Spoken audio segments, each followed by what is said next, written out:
হরিরামপুর ব্লকের জামালপুর বিট অফিসে সোমবার রাত্রে বিশাল ঝড়ে পড়ে যাওয়া সেগুন গাছ কেটে পাচার করে দেওয়ার চেষ্টা রুখলেন গ্রামবাসীরা। কাটা গাছের লগ বোঝাই ভুটভুটি আটকে তুলে দিলেন পুলিশের হাতে। ঘটনায় ভুটভুটি চালককে গ্রেপ্তার করে এবং কাঠ ব্যবসায়ী ঘটনাস্থল থেকে পালিয়ে যায়। সমস্ত ঘটনা লিখিত অভিযোগের পরিপ্রেক্ষিতে হাবিবপুর থানার পুলিশ ঘটনার তদন্ত শুরু করলো। মঙ্গলবার ঘটনাকে ঘিরে জোর চাঞ্চল্য তৈরি হলো মালদার হাবিবপুর থানার মঙ্গলপুরা অঞ্চলের জামালপুর এলাকায়।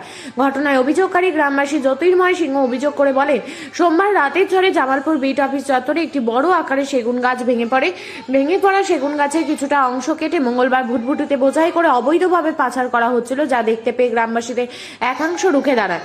তারা ভুটভুটিটি আটক করে প্রয়োজনীয় কাগজপত্র দেখতে চান, কিন্তু কোনো ভুটভুটি চালক ভুটভুটিতে থাকা এক ব্যক্তির মধ্যে কেউই কোনো বৈধ কাগজ দেখাতে পারেনি। তারা মৌখিকভাবে জানান, ঝড়ে বিট অফিসে যে গাছ ভেঙে পড়েছিল সেই গাছ কাটার জন্য তাদের বিট অফিসে ডাকা হয়েছিল। গাছ কাটার পর পারিশ্রমিক হিসেবে তাদের সেগুন গাছের এই কাটা লগগুলি দেওয়া হয়েছে, কিন্তু এর সপক্ষে তারা কোনো কাগজপত্র দেখাতে না পারায় গ্রামবাসীরা হাবিবপুর থানায় খবর দেন। খবর পেয়ে পুলিশ গিয়ে সেগুন গাছের কাটা লগ বোঝাই ভুটভুটি সহ তারা চালককে আটক করে থানায় নিয়ে যায়। পরে গ্রামবাসী জ্যোতির্ময় সিংহ গোটা ঘটনায় অবৈধভাবে গাছ পাচারের চেষ্টা অভিযোগ দায়ের করেন পুলিশে। তার ভিত্তিতে পুলিশ ভুটভুটি চালককে গ্রেপ্তার করে বুধবার তাকে পেশ করে মালদা জেলা আদালতে। পাশাপাশি তিনি আরো সংবাদ মাধ্যমে জানিয়েছেন, মাঝে মাঝে এরকম ঘটনা ঘটছে, তাদের নজরে ঝরে পড়ে যাওয়া বা অন্যভাবে কাটা গাছের লগ অবৈধভাবে পাচার হচ্ছে। বন দপ্তরের দায়িত্বে থাকা আধিকারিক এই বিষয়ে জড়িয়ে আছেন বলে তার অনুমান করছেন। সমস্ত বিষয়ে নজর রেখেছিলেন, তাই তারা গতকাল বিকেলবেলা অবৈধভাবে কাটা গাছের কাঠের লগ পাচার করে ফেলেন এবং হাবিবপুর থানায় খবর দেন এবং ঘটনা বন দপ্তরের আধিকারিকরা যারা জড়িত রয়েছে তাদের বিরুদ্ধে উচ্চপদস্থ আধিকারিকদের অভিযোগ জানাবেন বলে জানিয়েছেন।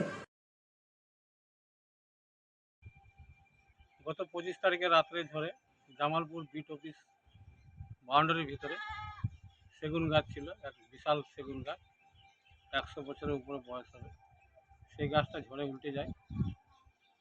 গতকাল 26 তারিখ সেই গাছটা কাটার জন্য মিস্ত্রি লেবার আসে, সেখানে ফরেস্ট স্টাফরা সাথে ছিল। গাছটি কাটার পর বৈকাল 5টা নাগাদ কিছু অংশ রেখে দেয় আর কিছু অংশ ভুটভুটিতে করে মাল নিয়ে চলে যাচ্ছিল। সে যে কাছে বিক্রি করার উদ্দেশ্যে বিক্রি করে দেয়, সে বিশ্বজিৎ সরকারের কাছে, তার বাড়ি হচ্ছে মুচিয়া। ওনাকে ধরা হয়, ভুটভুটি চালক ছিল। এবার গাছ আমরা ধরি, সেটা bit office Jamalpur bit office থেকে 1-1.5 কিলোমিটার দূরে কালনা জামালপুরের মিডিল পয়েন্টে সেখানে ধরি এবং